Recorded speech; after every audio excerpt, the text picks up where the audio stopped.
আমাদের ভেরিফিকেশনে কিন্তু প্রায় অনেকক্ষণই লেগেছিল, আর দৃশাও সেই সময় গাড়িতে বসতে চাইছিল না, তাই সোনামণি ওকে নিয়ে একটু হাঁটাহাঁটি করছিল।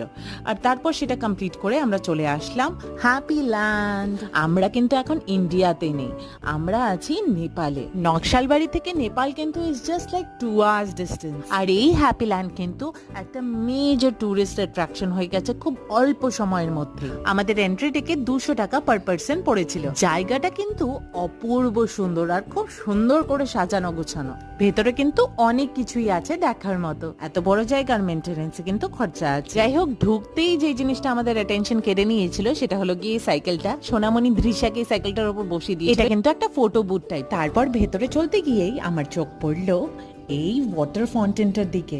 কনসেপ্টটা কিন্তু ভীষণই ইউনিক ছিল। আর এটা দেখতে দেখতে আমি ভাবছিলাম যে জায়গাটা এত টিপটপ করে সাজানো কিভাবে, মানে এভরিথিং ওয়াজ সো সিনক্রোনাইজড।